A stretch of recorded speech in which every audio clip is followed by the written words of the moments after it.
Halo sahabat podcast, kembali lagi bersama saya Resti di podcast Manajemen Kelompok 2.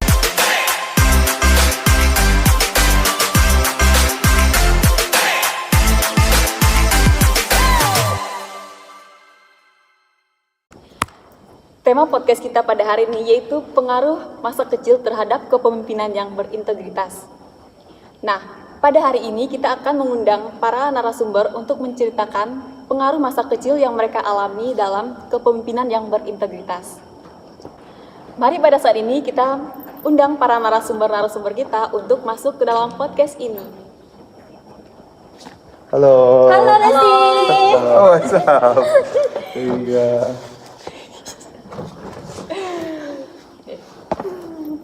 Nah, gimana nih kabarnya? Baik. Ya, baik sih. Nah, sebelum kita masuk ke podcast, tentunya kita akan perkenalan dulu kepada narasumber kita. Yang pertama, Saya Selvinus Yeri. Saya Messi Marcelinda. saya Yupita Maura. Saya Rizko Brandon. Di sini temanya mengenai tentang pengaruh masa kecil terhadap kepemimpinan yang berintegritas. Nah, di sini para narasumber akan menceritakan kisah masa kecil mereka tentang betapa pentingnya pengaruh masa kecil terhadap integritas kepemimpinan yang akan terjadi di masa yang akan datang. Gimana nih pengalaman masa kecil yang dapat mempengaruhi kebiasaan di masa sekarang? Pengalaman saya ya masa kecil itu sangat banyak. Ya salah satunya dampaknya sekarang ya ngomong belibet gini ya. Karena ngomong belibet dampaknya itu sangat besar rupanya. Terbukti sekarang itu saya dengan karyawan saya itu susah komunikasinya. Ya jadi komunikasi tidak lancar dan banyak pengaruh buruk terhadap kinerja saya saat ini. Gimana nih pengalaman masa kecilmu yang bisa membuat kebiasaanmu hingga sekarang? Boleh cerita sedikit dong? Pengalaman saya waktu kecil itu saya tuh sering gak didengar sama orang tua, sama keluarga. Saya tuh susah untuk bercerita gitu. Kalau saya bercerita sedikit langsung dibentak, sehingga saya tuh nggak merasa aman, nggak nyaman gitu dengan kondisi itu. Dan dampaknya saat ini ya itu, saya tuh susah mengeluarkan pendapat saya berkomunikasi dengan karyawan itu susah banget. Sehingga apa yang saya maksud dengan karyawan itu ya beda dengan apa yang karyawan tangkap, seperti itu sih. Mungkin ada cara penyelesaian sendiri gitu buat ngeluarin unek-unek waktu di masa-masa tidak didengar oleh keluarganya gitu sih ya. Ada sih, saya sekarang itu mengatasinya ya dengan cara itu tadi. Saya tuh merasa mencari seseorang yang benar-benar saya percaya untuk bercerita, mengeluarkan pendapat. Sehingga tuh ketika saya bercerita dengan orang tersebut, saya tuh merasa nyaman. Seluruh jati diri saya itu bisa keluar gitu. Semua pendapat saya tuh bisa saya sampaikan dengan baik. Seperti itu sih saya mengatasinya. Ya kalau kita kan biasanya kan kalau ada masalah kan kita salurkan lewat hobi ya. Oh iya. Ya, biasanya kalau juga banyak hal sih yang bisa dilakukan buat mengisi kekosongan atau melupakan masalah-masalah yang ada gitu. Kan kita juga masih dalam lingkup mencari itu ya. Jadi masih diri. kecil ya, betul. Oh, benar ya. Ya saya sih gitu juga sih sebenarnya. Saya itu menyalurkan dan hobi juga. Kebetulan hobi saya sepak bola gitu. Nah, Kak Messi, pengalaman yang seperti apa sih yang membuat kebiasaan sampai sekarang ini yang melekat? Coba cerita sedikit dong. Nah, dampak buruknya bagi saya pada saat sekarang, dulu tuh ketika saya bertemu dengan seseorang atau berkumpul dengan teman-teman, jadi saya tuh kurang percaya diri dengan kondisi saya yang merasa insecure ketika bertemu dengan orang lain. Pengalaman waktu kecilnya gimana tuh? Bisa seperti itu? Pengalaman masa kecilnya itu ketika saya waktu beranjak di sekolah dasar. Ketika saya bertemu dengan teman-teman di sekolah, saya tuh ingin bergabung dengan mereka, mau bercerita atau berkumpul. Ketika saya berkumpul dengan mereka tuh saya merasa insecure karena kondisi fisik saya yang kurang agak berbeda dengan mereka.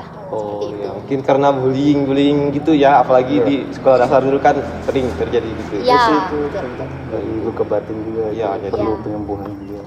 Ya. Kayak banyak. Nah, kayak Vita, pengalaman masa kecil yang kayak gimana sih yang dapat mempengaruhi kebiasaan-kebiasaan di sekarang ini? Jadi pengalaman yang masih melekat dalam diri saya sampai saat ini yaitu emosional. Dimana waktu semasa saya kecil saya berada di lingkungan yang terkenal toksik. Misalnya kan kayak saya bicara gitu pasti mereka tanggapinnya secara adil atau tidak keras atau keras, secara keras gitu. Oh, lingkungannya keras gitu. Iya. Jadi pengaruhnya untuk saya di masa sekarang yaitu setiap saya bertemu seorang itu atau baik teman, keluarga maupun orang-orang yang baru saya kenal gitu pasti bawaan saya itu emosi.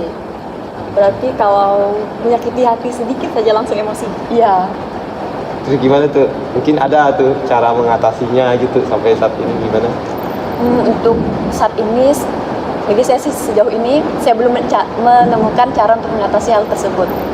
Mungkin pacar kali ya? Iya, pacarnya betul. gimana tuh? Pacar Iya. kayaknya. Iya. Ya, pacar. Atau orang tua sendiri? Ya, orang tua. Gitu. Atau orang-orang terdekat kan bisa jadi Sahabat mungkin ya? Iya, bisa. Iya sama aja misalnya kayak ikut kan saya bilang tadi kan misalnya untuk orang terdekat seperti keluarga, teman tuh bawaan saya tetap emosi gitu nggak tahu kenapa. Artinya sekarang nih masih mencari orang yang bisa Iya. sabar Iya. gitu ya mengatasinya ya. Udah punya pacar kali ya? Punya pacar Itu kali ya? sih. Tinggal atau Nah, untuk narasumber kita yang terakhir yaitu Bang Oris yang paling kece ini. Nah, gimana sih pengaruh masa kecil yang menjadi kebiasaan yang terjadi hingga sekarang ini?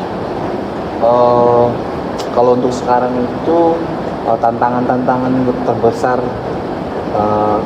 dalam kebiasaan saya itu ya mageran, malas-malasan gitu sih. Ya kayak dulu tuh masih kecil itu dari kelas 1 SD sampai kelas 3 SMP itu saya dimanja. Karena kebetulan saya juga anak bungsu sih, dari 3 saudara memang. Oh, pantasan. Dia kan pasti dimanja tuh. Iya sih betul. Buat main di depan rumah atau apa itu dilarang, harus kayak nurut itu, siang-siang tidur gitu di bangsa tidur tahu kan? Iya, Tidur siang ya. namanya orang tua kan saya Iya. pasti gitu sih, apalagi anak bungsu ya. Ya, Terus benar. dampaknya untuk di sekarang ini kayak gimana? Dampaknya kan sekarang kayak banyak ngelakuin hal itu kayak nyuruh-nyuruh gitu. Itu sih jangan ditiru ya. Ya benar sih kalau nyuruh kan kadang kalian tuh Kayak malas hal juga kecil ya. sih, bukan kayak yang kayak mau beli ini aja di depan harus suruh Karyawan ya. Iya, suruh karyawan. Iya sih, kadang mageran ya apalagi sekarang. Iya. Cuaca Ada. panas lagi kan mungkin jadi tuh. Terus gimana nih? Ada nggak cara yang bisa mengatasinya itu dari kamu sendiri caranya? Kalau menurut saya sih ada sih, betul-betul niat sih memang. Karena saya pernah ngalamin itu, di mana titik saya itu kayak nggak ada orang satupun di dekat saya. Maksudnya suatu hari itu saya pernah di posisi saya itu benar-benar sendiri gitu dalam satu ruangan. Jadi saya ini udah tengah malam juga, udah mager juga, memang udah baring di kasur kan. Terus saya ngumpulin niat tuh, memang betul sih kata peribahasanya, kalau kita nggak punya niat sebesar kolam, kita nggak bakalan mau gitu ngelakuin satu hal. Jadi saya ngumpulin niat tuh buat ngambil apa? Buat ngambil HP ketinggalan di dalam mobil, di garasi gitu. Oh iya. Jadi saya ngumpulin niat terus saya ambil itu, terus balik lagi. Ya itu sih, mungkin harus niat sih mungkin Pak, cara melawan rasa malas, iya sih. mager. Apalagi hal yang penting bagi kita itu kan Iya. pasti niatnya besar gitu Iya ya. betul.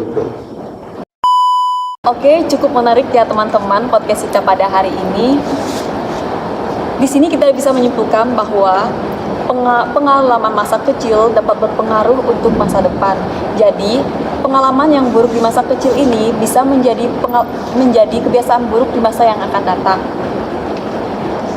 Nah, teman-teman, kita ucapkan terima kasih atas waktu dan kesempatan yang telah diberikan oleh para narasumber kepada Bang Yeri, Kak Messi, Kak Evita, dan Bang Oris. Sekian podcast kita pada hari ini. Sampai jumpa di lain waktu. Dah.